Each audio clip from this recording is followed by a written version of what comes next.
actions in their states on the manner in which the central government is treating Kerala and the Kerala state government and the manner in which federalism is being assaulted today, and to protect the Indian constitution and the federal structure.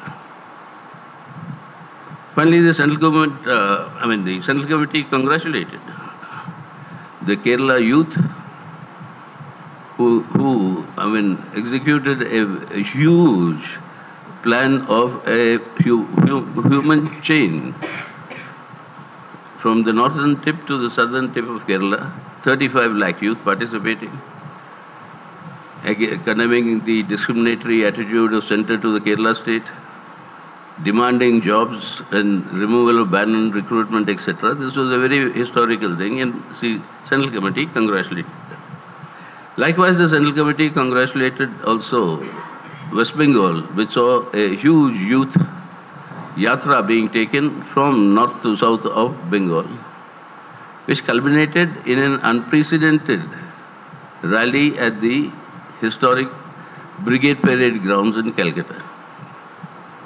Now, the youth in Bengal are rising against corruption, against the gross misrule, and against the politics of terror that the Trinamool Congress is indulging in, while the prime target of the CPIM would be to ensure that BJP is defeated and they are removed from holding the government of state power. In Bengal, the target is also the Trinamool Congress, whose reign of terror and murder of democracy in Bengal is actually destroying the very constitutional values which we want to protect, and why we are protesting against the manner in which the Modi government is proceeding. Finally, the Central Committee decided that apart from organizing solidarity actions in other states on February 8, the day of the LDF Dharna in Delhi, we will express our solidarity with the joint call given by the Samyukt Kisan Morcha and the Confederation of Central Trade Unions on 16th of February for a nationwide protest actions on their demands and the betrayal of the Prime Minister in not implementing what he himself promised when he withdrew the agri laws of the legally guaranteed MSP for all crops and all farmers in the country. On these issues, so CPIM will express its solidarity. Finally, on the EVMs, the CPIM recognizes there is widespread discontent among the people on how the EVMs are functioning. So we have demanded that the sequence of placing these machines in the polling booth must change. Today, what is it? You have the voting unit where you and I vote.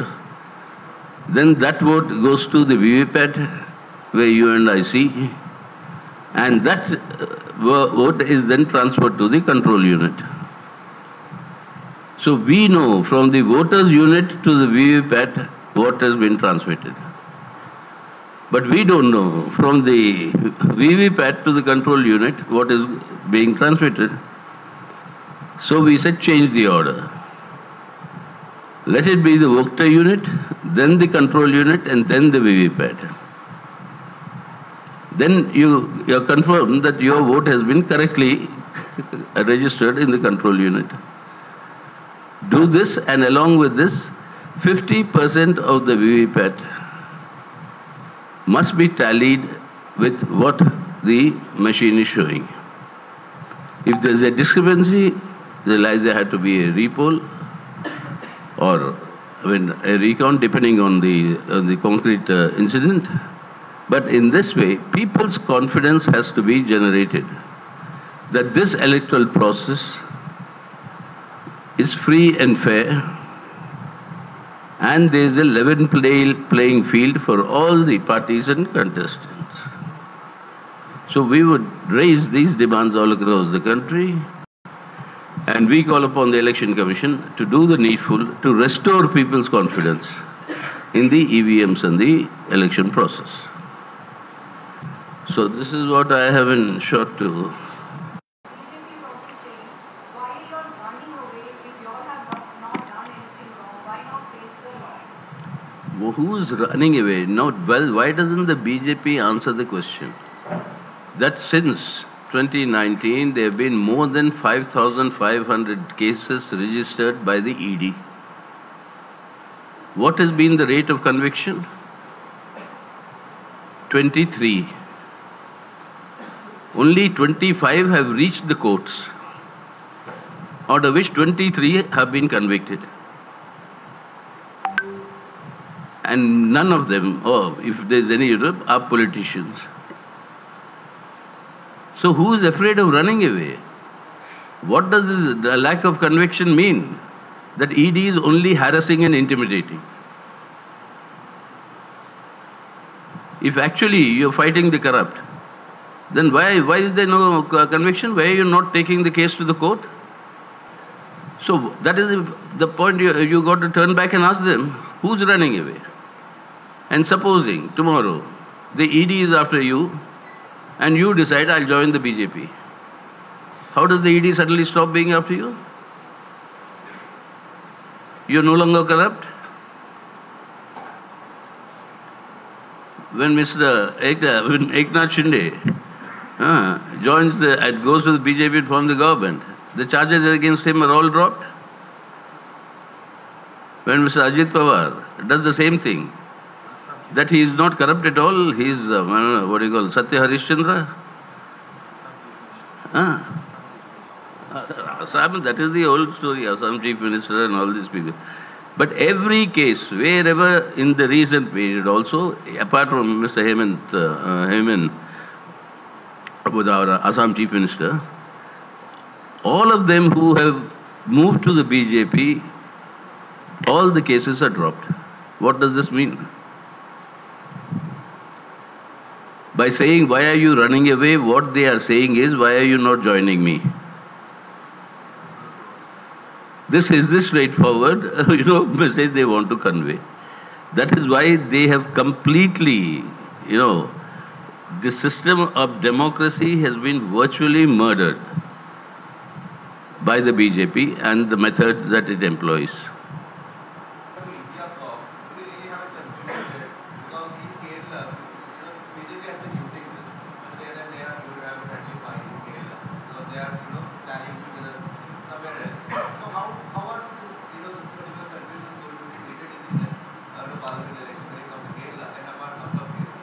That is what we said from day one. I mean, that's what has been accepted in India.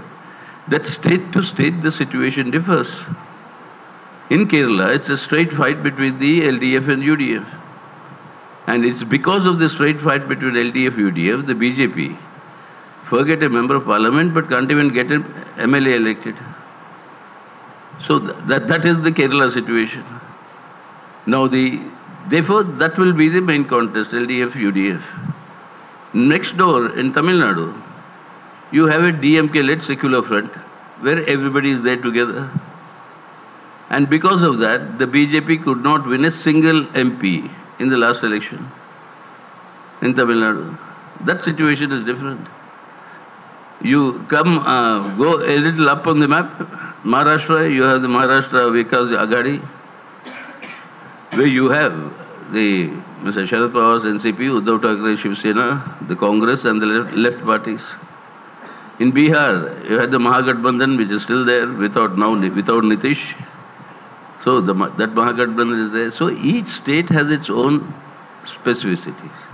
And in each state, in accordance with those specific situations, the seat adjustments will be worked out. But running through all the states is one principal objective. And the running thread, that is to defeat the BJP and ensure that it does not control the reins of the government and state power.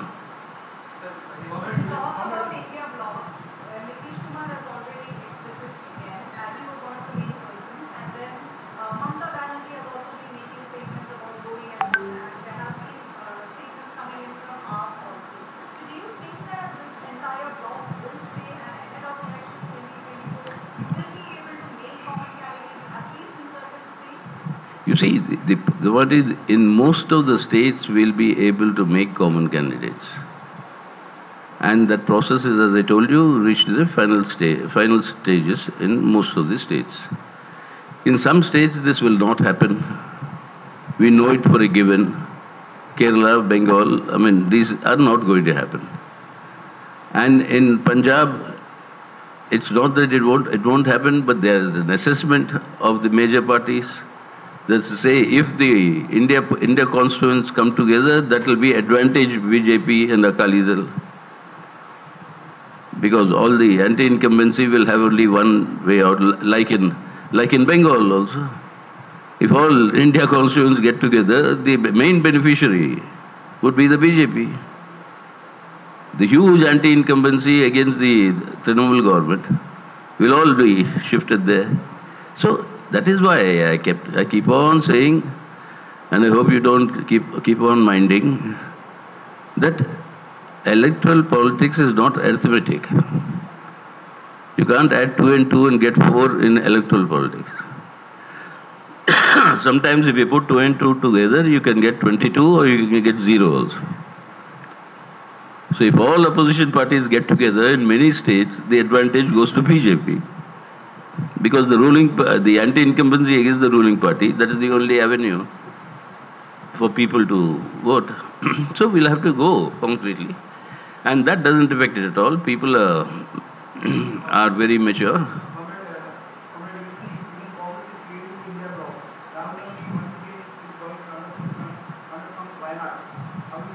You told you?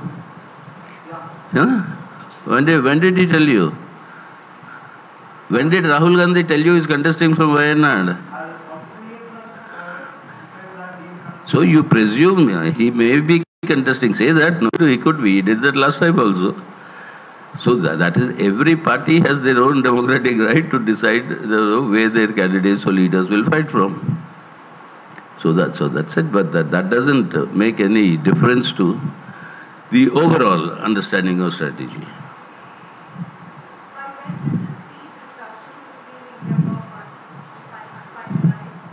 I mean, as soon as possible.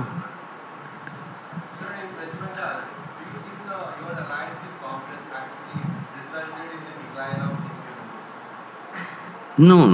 In fact, if you look at the actual percentages vote, I mean, in fact, only the combined vote of the Congress, Left and the ISF, Indian Secular Front, that vote together is much more than the vote we had compared to the earlier election. Individual parties, yes, they would be, naturally, because then we all fought separately. Now you're fighting in adjustments. So that is not the yardstick. Yardstick is on the whole. Totality, if you see, there's been a very big improvement. Sorry, sir, you are saying that Arif Mohammed Khan is not fit for governor post. Huh? So Arif Mohammed Khan is not fit for the governor post. So are you demanding to recall him? No, we are hoping that this sort of a wisdom dawns on the central government also, that he is not fit to be a governor. They should also draw the right lesson, no? They are seeing what is happening. How to say it? I mean, we are Democrats. There is a right for every party, individual to contest elections. They can welcome, come and contest. People will decide whether to accept you or not. Having a reaction on Nitish Kumar leading the India Alliance and not just the alliance but changing sides again and becoming chief minister. I said that, no? I mean, he's made it the habit. He holds the, I think, the global record now for flip-flops. This is the fifth flip-flop and the 9th swearing in. The 9th time is born in yesterday as the chief minister. But sir, this time who is responsible for this flip-flop? Huh? Which party is responsible for this? It's primarily and exclusively Mr. Nitish Kumar himself. So Congress hasn't any role. Huh? Congress hasn't any role in it. What nobody can do, even I can't do, nobody can do. It's Mr. Nitish Kumar's decision. And if there's anybody responsible, it's him for his decision.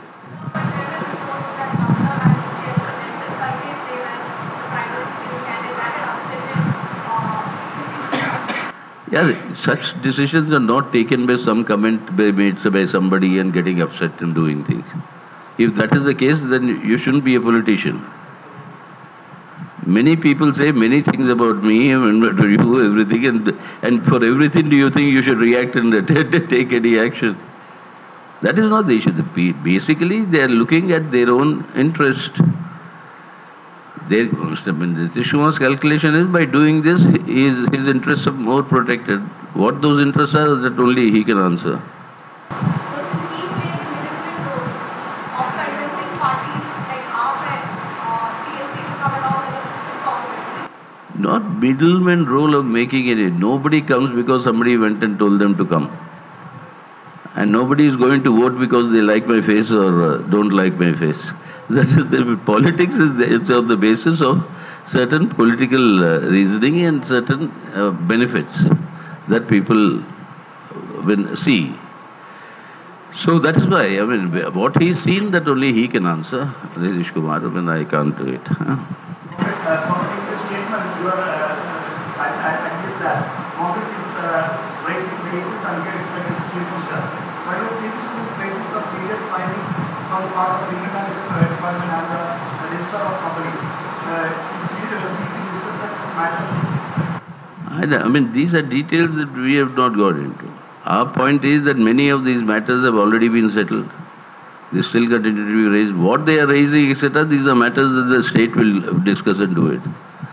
That is not the issue. But what we are saying is, right now, whatever position the Congress is taking is only helping the BJP government to ill-treat the state of Kerala and its people.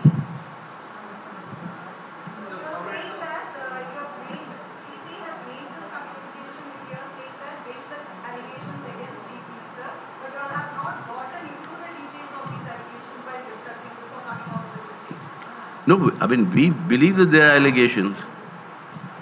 And we believe they are baseless. Those who say they are, I mean, very weighty, bring the evidence. In India, the principle of jurisprudence, till BJP reversed it, is that you are innocent till you are proven guilty. Now you have turned it around and saying, prove yourself innocent. Why are you not proving yourself innocent? Because I am making this charge that you are guilty. That's no argument. If you say that I am guilty, then bring the charge. Evidence for the charge.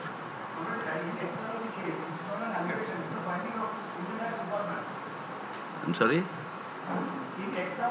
I've told you here a number of times, these are details I don't follow and there's no need for the All India Party to follow. My Kerala State Committee and the leaders here are perfectly competent to answer. They've been answering you. The question you are asking me has been answered, I think, many times.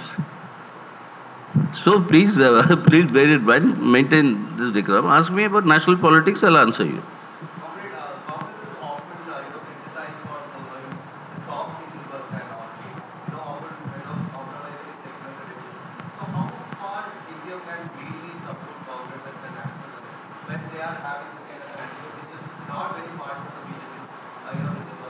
Well, the point right now, the objective and priority is to keep the BJP away from government and state power.